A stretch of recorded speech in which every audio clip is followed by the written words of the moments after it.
लेकिन जब डिवाइस बनाई, पैनल डिवाइस बनाई किसी ने, सूरज की एनर्जी को कन्वर्ट करने की, करंट में कन्वर्ट करने की एक डिवाइस बनाई, और हमने उस प्लेट को सूरज के सामने रख दिया तो पंखा चल गया और बल्ब भी जल गया। तो ये बात सिद्ध हो गई कि नहीं हो गई कि सूरज में करंट भी है और डिवाइस की ज़रूरत है पर केवल एक।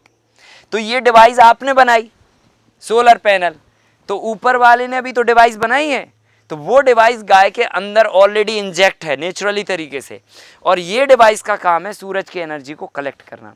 और जब वो सूरज की एनर्जी कलेक्ट करेगी तो जाएगी कहाँ? अगर आप कोई पैनल प्लेट रखते हो तो एनर्जी कलेक्ट हो रही है, अब कलेक्शन के बाद वो कहाँ जा रही है? या तो बैटरी में जाएगी या तो इंस्ट्रूमेंट चलाने में आप यूज़ कर लो। कुल मिला के वो डिवाइस ने जो चीज़ बनाई वो रिफ्लेक्ट भी होगी, मतलब जाएगी कहीं ना कहीं, स्टोर होगी। तो गाय के पास स्टोर हो गई। अब स्टोर के बाद जब ज़्यादा होगी तो गाय क्या करेगी? तो मूत्र के माध्यम से वो डिस्पोज कर देगी, कुछ गोबर के माध्यम से डिस्पोज कर देगी और कुछ मिल्क के माध्यम से डिस्पोज कर देगी। तो इसलिए हमारे पूर्वजों ने कहा है कि आप भारतीय नस्ल की देसी गाय का ही अपने बच्चों को दूध पिलाइए। उन्होंने सीधी सीधी लाइन की एक बात कह दी। उनको पता था कि हमारे जो संतान है वो हम पे भरोसा करेगी, क्योंकि पहले के ऐसे ही होता था, अगर पिता ने कुछ कह दिया तो वो मतलब समझ लो कि पत्थर की लकीर हो गई, मतलब वही सब कुछ है, वही धर्म है। तो उनने सोचा कि ऐसा कह दें हम तो लोग मान जाएंगे, और लोग मानते आए अभी तक।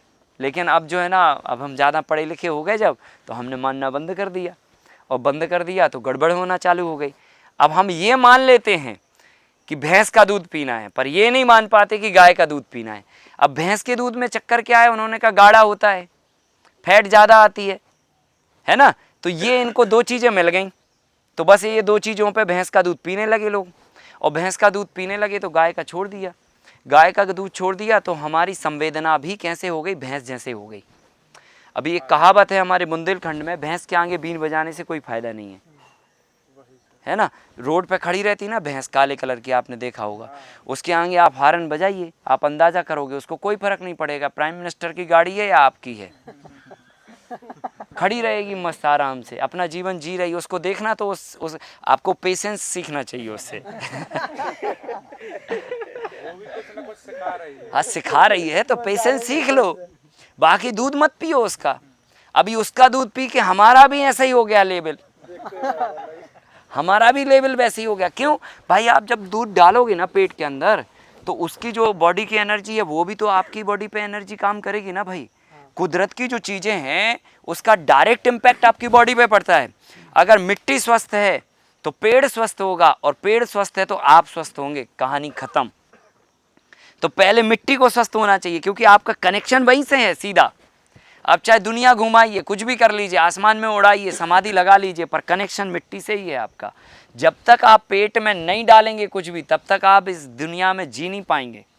और पेट में डलता कहाँ से, वो आता कहाँ से है मटेरियल, वो मिट्टी से ही निकल के आता है। तो मिट्टी अगर स्वस्थ है तो पौधा स्वस्थ है, और पौधा स्वस्थ है तो आप स्वस्थ हैं। तो मेरा कहने का मतलब ये है कि अगर हम भैंस का दूध पीते हैं तो हमारी संवेदनाएं जो है ना ख़त्म होती जा रही हैं। गाय का दूध पीते हैं तो गाय बहुत सेंसिटिव चीज़ है। आप जो है ना छू लो किसी देसी गाय को, पहले तो वो पूंछ मारेगी, नहीं मानोगे तो टांग मार देगी, नहीं तो मुंडी मार देगी, समझ रहे ना। तो क्या हो रहा है कि हमारी गाय जो है ना बहुत सेंसिटिव होती है, एक्टिव होती है। गाय का बछड़ा एकदम उठ के ही जो है ना उछल कूदने लग जाता है, और भैंस का बच्चा जो है ना पड़ा रहता, पड़े जैसा है ना, और पड़ा हो गया तो वो तो फिर पड़ा ही है, समझ लो। अब ऐसे असंवेदनशील जानवर का दूध पी के हम अपनी संवेदनाएं भी खत्म कर रहे हैं, और ज़बरदस्ती का बॉडी में फैट बढ़ा रहे हैं। तो ये सही नहीं है। आपको भारतीय नस्ल की देसी गाय पे साइंटिफिक रीजन से आपको भरोसा करके उस पर काम करना चाहिए। ये तो यार कुदरत की एक ऐसी डिवाइस है जो वरदान के रूप में आपको मिली है। सनलाइट का जो करंट है वो करंट सीधा आपको दूध में मिल रहा है। सोचिए आप, एटॉमिक एनर्जी मिल रही है, तो वो कहाँ एटॉमिक एनर्जी छोड़ के आप लगे हो उसमें, ठीक है कि नहीं। तो ये जो एटॉमिक एनर्जी है, जो सूरज का करंट है, वो दूध में डाइवर्ट होता है तो इंसान के दिमाग को चलाता है, उसको एनर्जेटिक बनाता है। और जब वो यूरिन में आता है तो यूरिन के अंदर वो करंट आता है, तो वो करंट से अगर आप यूरिन का भी सेवन करते हैं तो आपको ज़िंदगी में कभी कैंसर नहीं हो सकता, क्योंकि उसके अंदर इतनी ज़्यादा पोटेंशियल है, एटॉमिक एनर्जी है कि वो एनर्जी शरीर के अंदर जाके किसी भी जर्म को या किसी भी बैक्टीरिया को वहाँ पर जन्म ही नहीं लेने दे देती, क्योंकि उसके अंदर इतनी हीट होती है। कीमोथेरेपी में क्या करते हैं आप बताइए, आपके ब्लड को बर्न करते हैं ना, जलाते हैं, ताकि उस ब्लड के अंदर जो बैक्टीरिया है ना, मतलब कैंसर के जो वायरस हैं उनको जला दिया जाए, उनको बर्न कर दिया जाए। तो ये बर्निंग में गौमूत्र बहुत काम करता है। अभी प्राइमरी लेवल पे टाटा मेमोरियल हॉस्पिटल बॉम्बे का जो बड़ा हॉस्पिटल है, उसमें भी डॉक्टर एडवाइस करते हैं कि अगर प्राइमरी लेवल का कैंसर है तो इधर लेट के मत मरो, जाके घर में गौमूत्र पियो, चंगे रहोगे। क्या? तो ये चीज़ हमको समझना चाहिए, उसके अंदर बहुत ज़्यादा एनर्जी है, ये कुदरती एनर्जी है जो केवल और केवल गाय के पास है और संसार में किसी जीव के पास नहीं। इसका कोई तोड़ ही नहीं है, संसार में कोई तोड़ नहीं है, ये कुदरत की बनाई व्यवस्था है। आप बस केवल इसका उपयोग करिए और उपभोग करिए, बस ये है, आप उपयोग करिए और उपभोग करिए, ज़्यादा दिमाग मत लगाइए। आम का कलर आपको अच्छा लग रहा, टेस्ट मस्त लग रहा, आप आम खाइए, बस बात ख़त्म। ये कैसे बना आम उस पर मत जाओ, क्योंकि उसमें तो बहुत बड़ा विज्ञान है, सही है कि नहीं है।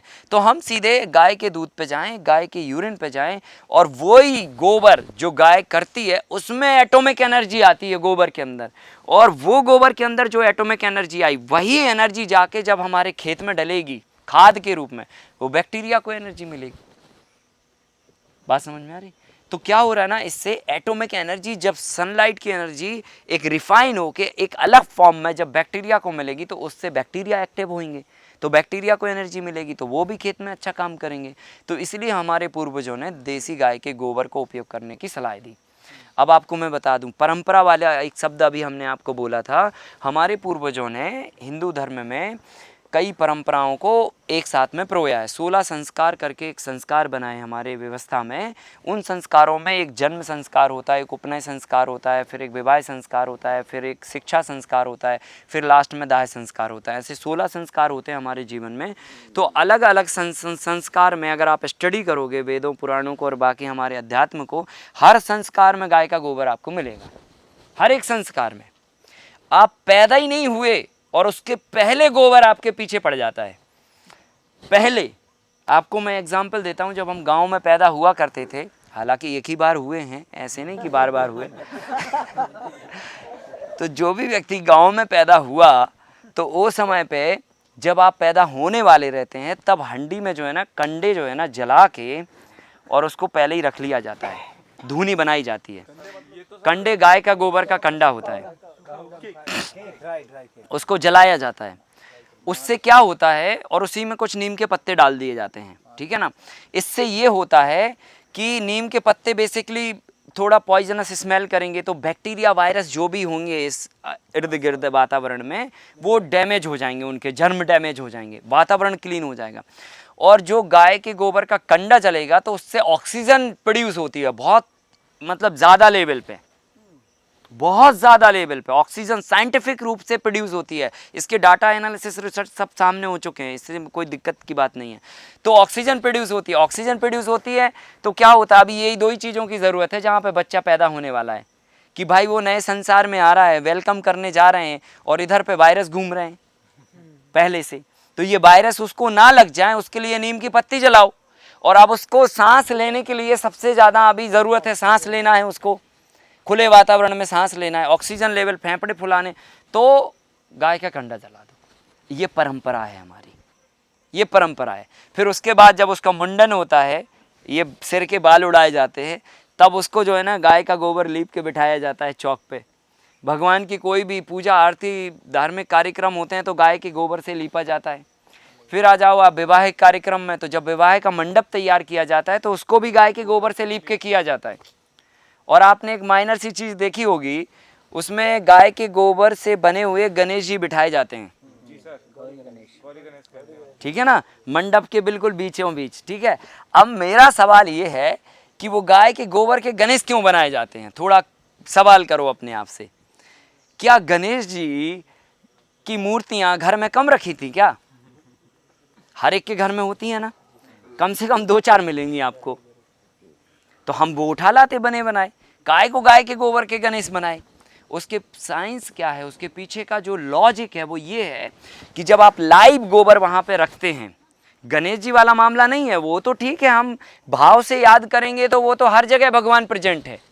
अगर आप भगवान की डेफिनेशन अगर लेने जाओ तो आप सोचोगे कि मंदिर में भगवान मिलेगा क्या, या किधर पे भगवान मिलेगा, तो कहाँ जाओगे ढूंढने के लिए? तो कहीं जाने की ज़रूरत नहीं है भगवान को ढूंढने के लिए।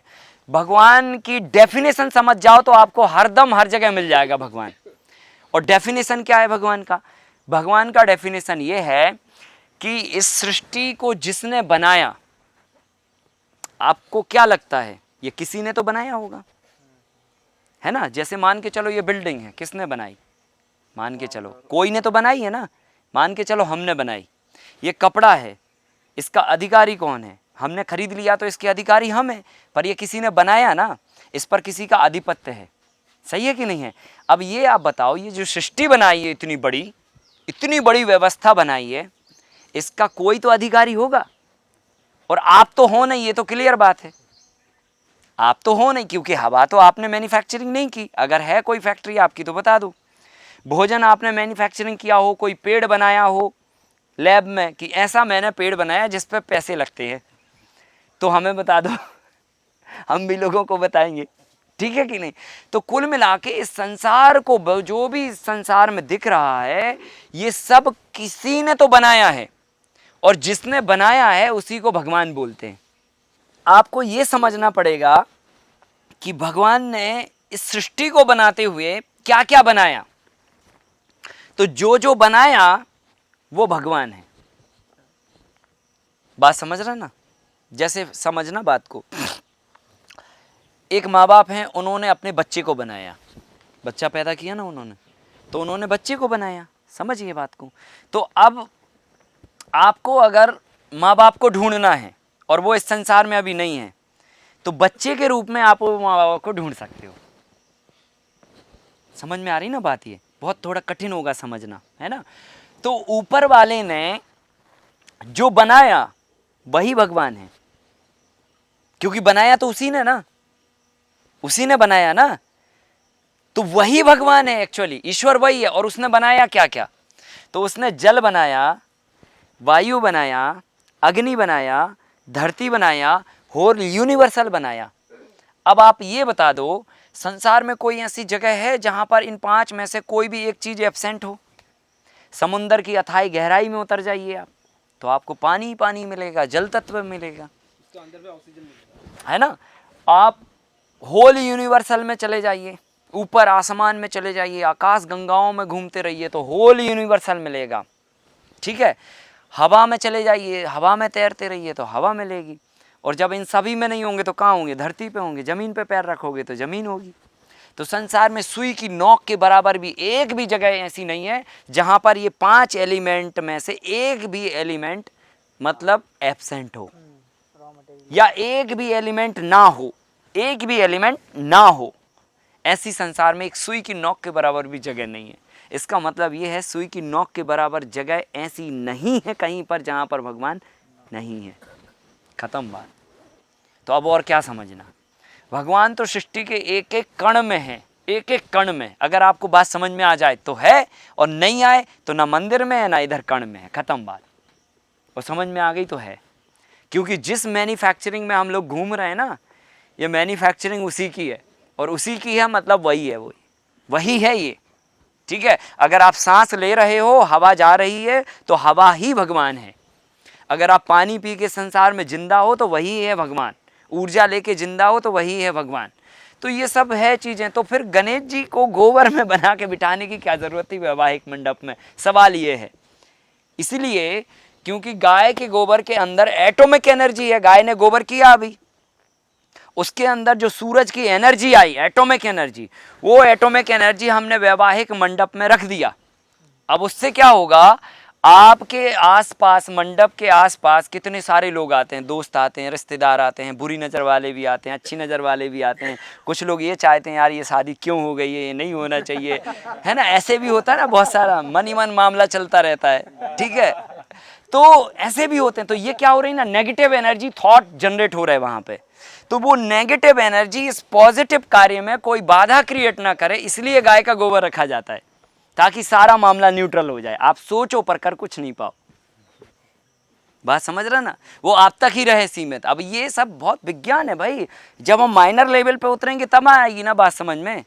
अभी तो दूध से दही बना देते हैं, खट्टे से हम दही खा लेते हैं, खट्टे से दूध खा लेते हैं, और हम कहें कि उसमें बैक्टीरिया हैं,